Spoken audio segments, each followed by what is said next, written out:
Hi friends, welcome to కొత్తగా చందమామ కథలు. ఈరోజు మనం తోకచుక్క సిరీస్లో 15వ ఎపిసోడ్ చెప్పుకుందాం.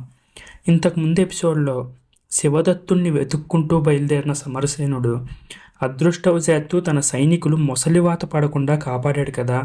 వాళ్ళ ద్వారా వ్యాఘ్రదత్తుడు ఎటు వెళుతున్నది గ్రహించాడు. శివదత్తుడు హెచ్చరికగా చెట్టుకు కట్టిపోయిన పత్రం కూడా అతడి కంటపడింది. కానీ అదే సమయంలో అతన్ని వ్యాఘ్రదత్తుడు ఎదిరించాడు. ఆ తరువాత సమరసేనుడు తనపై బాణాల వర్షం కురిపిస్తున్నది ఎవరో తెలుసుకునేందుకు ఎక్కువ కాలం పట్టలేదు. వ్యాఘ్రదత్తుడికి జై, వ్యాఘ్ర మండలానికి జై అన్న వాళ్ళ అరుపులు, కేకలు కొండ గుహలు ప్రతిధ్వనించేలా వినపడుతున్నాయి. వీళ్ళందరూ వ్యాఘ్రదత్తుడి భటులు. మనం ఉన్న చోటు కనిపెట్టేశారు. హఠాత్తుగా దాడి చేసి మనందరినీ హతమార్చాలని చూస్తున్నారు అని సమరసేనుడు సైనికులను హెచ్చరించాడు. వ్యాఘ్రదత్తుడి భటులు కొండరాళ్ల వెనక పొంచి ఉండి సమరసేనుడి పైన అతని సైనికుల మీద బాణాలను ప్రయోగిస్తున్నారు. ఇటువంటి పరిస్థితుల్లో బతికి బయటపడాలంటే అతనికి ఒక్కటే మార్గం కనబడింది. రాళ్ల చాటును దాక్కుంటూ ఆ ప్రదేశం నుంచి పారిపోవడం. సమరసేనుడితో పాటు సైనికులు కూడా నిశ్శబ్దంగా రాళ్ల వెనక నక్కుతూ ఎదురుగా ఉన్న సొరంగం పైకి పాకసాగారు. ఆ సొరంగం ఎక్కడికి దారి తీస్తుందో, అవతల ఏమున్నదో అన్న సంశయం వారిని అంతగా బాధించలేదు. ముందుగా వ్యాఘ్రదత్తుడు పన్నిన ఈ వల నుంచి బయటపడడం మీదే వాళ్ళు తమ దృష్టిని కేంద్రీకరించారు. చివరికి అందరూ సురక్షితంగా ఒక చీకటి గుహని చేరుకున్నారు. వ్యాఘ్రదత్తుడి భటుల అరుపులు, కేకలు క్రమంగా తగ్గసాగాయి. వాళ్ళు తమను వెతుక్కుంటూ మరో దారిన వెళ్ళిపోయారని సమరసేనుడు ఊహించాడు. అప్పటికే బాగా పొద్దెక్కి సరిగ్గా మిట్ట మధ్యాహ్నమైంది. సమరసేనుడు చీకటిగా ఉన్న గుహలో తడుముకుంటూ కొంచెం ముందుకు సాగాడు. అతనికి ఆ రెండవ కొన నుంచి సన్నని సూర్యకాంతి కనిపించింది. అతను మరికొంత ముందుకు నడిచి గుహ ఆవల వైపుకు చేరాడు. సమరసేనుడు తన కళ్ళను నమ్మలేకపోయాడు. ఇది కళ, నిజమా అనిపించింది. ఎట్ట ఎదుట పట్టణంలో శివదత్తుడు కనపరిచిన శిథిలాలు కంటపడ్డాయి. ఏదో ఒక మహానగరం భూకంపం వల్ల సర్వనాశనం అయినట్టు పెద్ద పెద్ద భవనాలు, గోడలు విరిగిపడి స్తంభాలు పగిలిపోయిన స్థితిలో అతనికి ప్రత్యక్షమయ్యాయి. అది శివదత్తుడు పటంలో సూచించిన శిథిల నగరం అనడంలో ఎటువంటి సందేహం లేదు. శివదత్తుడు ఇక్కడనే ఎక్కడో దాక్కొని ఉంటాడు. తాను ధైర్యం చేసి ముందుకు వెళ్ళడమే మంచిదనుకున్నాడు సమరసేనుడు. అతని సైనికులు కూడా ఆశ్చర్యంగా ఆ శిథిల నగరం కేసి చూస్తున్నారు. ఇప్పుడు ఏం చెయ్యాలి అనే ఆలోచన కలిగి సమరసేనుడు ఒక నిర్ణయానికి వచ్చేంతలో ఆ ప్రదేశమంతా దద్దరిల్లేలా శంఖనాదాలు, కేకలు వినిపించాయి. మరుక్షణం దాదాపు 50-60 మంది భటులతో వ్యాఘ్రదత్తుడు ఆ శిథిల భవనాల మార్గాన వస్తున్నాడు.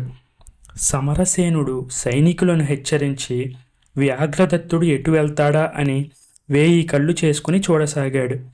వ్యాఘ్రదత్తుడి వాలకం చూస్తే అతడు తమ మాటే మర్చిపోయినట్టు కనబడుతోంది. అతడు తను సాధించదలుచుకున్న మహాకార్యం సాధించిన వాడిలాగా ముందు ధీమాగా నడుస్తున్నాడు. ఇక భటులు నవ్వుతూ కేరింతలు కొడుతున్నారు. శివదత్తుడు ఎక్కడ దాక్కున్నది గ్రహించి వ్యాఘ్రదత్తుడు అతన్ని బందీగా పట్టుకున్నాడా అన్న అనుమానం కలిగింది సమరసేనుడికి. కానీ భటుల వెంట బందీ చేయబడిన వారు ఎవ్వరూ లేరు. బహుశా అపూర్వ శక్తులు గల శాక్తేయుడి త్రిశూలం ఎక్కడున్నది అతనికి తెలిసిపోయి ఉండవచ్చు అనిపించింది సమరసేనుడికి. వ్యాఘ్రదత్తుడు శిథిలమైపోయిన భవనాల వెంట తన భటులను నడిపించసాగాడు. అతను వెళ్ళవలసిన చోటు ఏదో ముందే నిర్ణయించుకున్నట్టు సూటిగా భటులకు దారి చూపుతున్నాడు. ఇలాంటి అదను కోసమే వేచి ఉన్న సమరసేనుడు రాళ్లచాటును నక్కుతూ తన సైనికులతో ఒక శిథిలమై ఉన్న పెద్ద భవన ప్రాంగణానికి చేరుకున్నాడు. అక్కడ సగం విరిగి పడిపోయి ఉన్న స్తంభాల చాటున ఉండి జాగ్రత్తగా చూడసాగాడు. వ్యాఘ్రదత్తుడు భటుల ముందు నడుస్తున్న వాడల్లా ఒకచోట ఠక్కున ఆగాడు.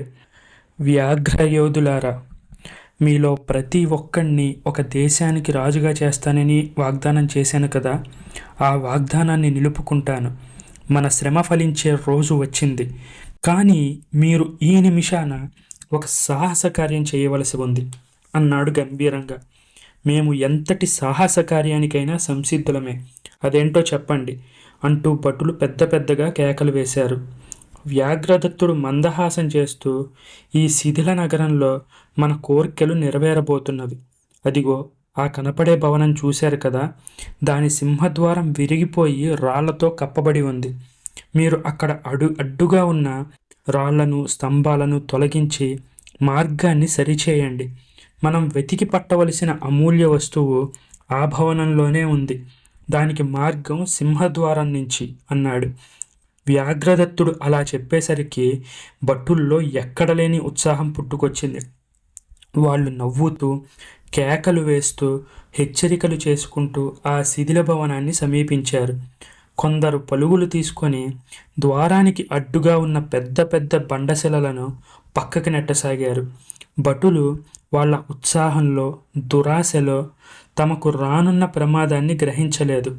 శిథిలమైపోయిన ఆ భవనం తాలూకు గోడలు స్తంభాలు పక్కకి ఒరిగిపడేందుకు సిద్ధంగా ఉన్నాయి. దూరంగా ఉండి ఇదంతా గమనిస్తూనే ఉన్నాడు సమరసేనుడు. వ్యాఘ్రదత్తుడి ఆజ్ఞాపాలన చేస్తున్న భటులు ఏ గోడో స్తంభమో విరిగి మీద పడడంతోనే బలవంతపు మరణం పొందుతారని తోస్తూనే ఉంది.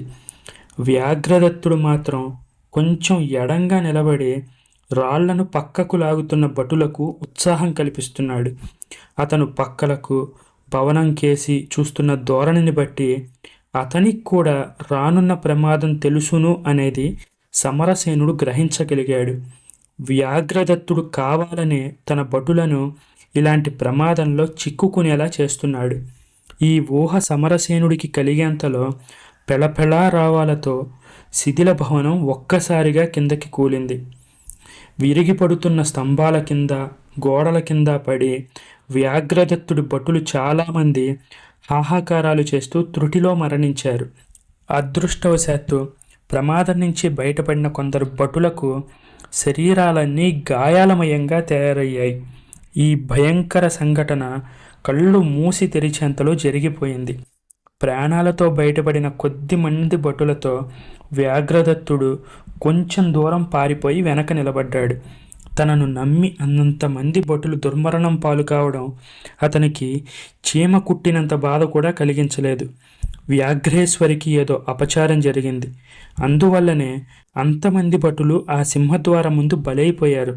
ఇక మనకు వచ్చిన భయం ఏమీ లేదు, ధైర్యంగా ఉండండి అంటూ అతడు మిగిలిన 20 మంది భటులకు ధైర్యవచనాలు పలికాడు. భటులు కంపించిపోతూ తమ నాయకుడైన వ్యాఘ్రదత్తుడి మాటలకు తలలు ఊపారు. అప్పుడు వ్యాఘ్రదత్తుడు తన చేతుల్లో ఉన్న ఒక పటాన్ని చూపుతూ, అపూర్వమైన శక్తులు గల శాక్తయుడి త్రిశూలం ఉన్న చోటు మీ అందరికీ చెప్పాలని నేను నిర్ణయించాను. దాని ప్రభావం వల్ల మిగిలిన మనమే ఈ ప్రపంచానికి రాజాదిరాజులం కావచ్చు. ఆ త్రిశూలం ఉన్న చోటు ఈ ప్రదేశంలో స్పష్టంగా చూపబడింది. ఏనుగుల వనంలోని విషవృక్షానికి 100 గజాల దూరంలో మృతవీరుల సమాధి కింద గురుద్రోహి అస్థిపంజరంలో శాక్తేయుడి త్రిశూలం దాచబడి ఉంది అన్నాడు వ్యాఘ్రదత్తుడు. చాటున ఉండి ఈ మాటలు వింటున్న సమరసేనుడికి ఆశ్చర్యంతో అంతకన్నా భయంతో దేహం వణికిపోయింది. ఏ అపూర్వ శక్తులు గల త్రిశూలం కోసం మంత్రాల దీవిలో ఇన్ని హత్యలు యుద్ధాలు జరుగుతున్నాయో ఆ త్రిశూలం చివరికి వ్యాఘ్రదత్తుడి లాంటి పరమ దుష్టుడికి లభ్యం కాబోతున్నది. ఇప్పుడు కర్తవ్యం ఏమిటి అన్న ప్రశ్న సమరసేనుణ్ణి బాధించసాగింది. అసలు శివదత్తుడు ఏమయ్యాడు? అతనికి త్రిశూలం ఎక్కడ ఉన్నదో తెలుసా? తన దగ్గర ఉన్న 6 సైనికులతో వ్యాఘ్రదత్తుణ్ణి ఎదుర్కొనడం క్షేమమా కాదా? సమరసేనుడు ఎటూ నిర్ణయించుకోలేకపోతున్నాడు. ఒక్కసారి వ్యాఘ్రదత్తుడి చేతికి ఆ త్రిశూలం చిక్కడం అంటూ జరిగితే ఇంకా అతన్ని ఎదిరించడం ఎవ్వరి తరం కాదు. మంత్రతంత్ర విద్యల్లో సాటిలేని వారమని భావించే ఏకాక్షి చతుర్నేత్రులు కూడా అతనికి దాసోహం అనక తప్పదు. ధనరాశులతో నిండి ఉన్న నావ, దాన్ని కాపాడుతున్న నాగకన్య కూడా అతనికి వశమైపోక తప్పదు. ఇటువంటి ఆపత్ సమయంలో తనకు సహాయం చేయగలవాడు ఒక్క చతుర్నేత్రుడు తప్ప ఇంకెవ్వరూ లేరు. కానీ చతుర్నేత్రుడికి ఈ పరిస్థితిని తెలియజేయడం ఎలా? నాగకన్య కోసం ప్రయత్నించే అతనికి శాక్తేయుడి శక్తివంతమైన త్రిశూలం సంగతి తెలుసునా తెలియదా? ఆ త్రిశూలం ఒక్కదాన్ని సంపాదించగలిగితే మొత్తం ఈ ద్వీపాన్నే కాక ప్రపంచాన్నే జయించవచ్చు. సమరసేనుడు ఇలా ఎడతెగని ఆలోచనల్లో ఉండగా వ్యాఘ్రదత్తుడి కంచుకంఠం తిరిగి మారుమోగింది. రేపు మహాపర్వదినం, అమావాస్య ఆదివారం కనుక ఈ రాత్రికి ఇక్కడే విశ్రాంతి తీసుకుందాం. రేపు రాత్రి సరిగ్గా 1 గంటకి మనం ఏనుగుల వనంలోకి ప్రవేశించాలి అని అన్నాడు. వ్యాఘ్రదత్తుడు భటులకు ఈ విధంగా చెప్పి అక్కడ ఉన్న ఒక రాతి మీద కూర్చున్నాడు. భటులు కూడా తమ తమ ఆయుధాలు కింద పెట్టి అతని చుట్టూత వలయాకారంగా కూర్చున్నారు. సమరసేనుడికి వ్యాఘ్రదత్తుడి మాటలు కొంత ఆశను కలిగించాయి. తనకు ఇంకా 24 గంటల వ్యవధి ఉన్నది. ఈ కాలంలోపు తాను ఏదో ఒక విధంగా ఆఖరికి నిద్రిస్తున్న వ్యాఘ్రదత్తుడి మీద పొంచి దూకి అయినా సరే హతమార్చాలి. ప్రస్తుతానికి తన సైనికులు కూడా విశ్రాంతి తీసుకోవచ్చు. ఇలా ఆలోచించి సమరసేనుడు గిరుక్కున వెనక్కి తిరిగాడు. ఆ తిరగడంలో అతను ఆనుకొని ఉన్న సగం విరిగిన రాతి స్తంభం పెద్ద ధ్వని చేస్తూ కింద పడింది. ఆ ధ్వని వింటూనే బెబ్బులిలా వ్యాఘ్రదత్తుడు లేచి నిలబడ్డాడు. అతనితో పాటు భటులు కూడా తమ తమ ఆయుధాలతో లేచి నించున్నారు. వ్యాఘ్రదత్తుడి దృష్టి సూటిగా సమరసేనుడు దాక్కుని ఉన్న శిథిల భవనం మీదకే ప్రసరించింది. ఈ ఎపిసోడ్ మీకు నచ్చినట్లయితే దీన్ని లైక్ చేయండి, మీ ఫ్రెండ్స్ అందరికీ షేర్ చేయండి. అలాగే మన ఛానల్ని సబ్స్క్రైబ్ చేసుకోవడం మాత్రం అస్సలు మర్చిపోకండి. ఇంతకు ముందున్న ఎపిసోడ్స్ వినాలి అనుకుంటే ఆ ప్లేలిస్ట్ లింక్స్ నేను కార్డ్స్లో యాడ్ చేశాను, అలాగే డిస్క్రిప్షన్లో కూడా పెట్టాను. ఆ వీడియోస్ కూడా వింటే మీకు మొత్తం మీద ఒక పిక్చర్ క్లారిటీ వస్తుంది అన్నమాట. Thank you friends.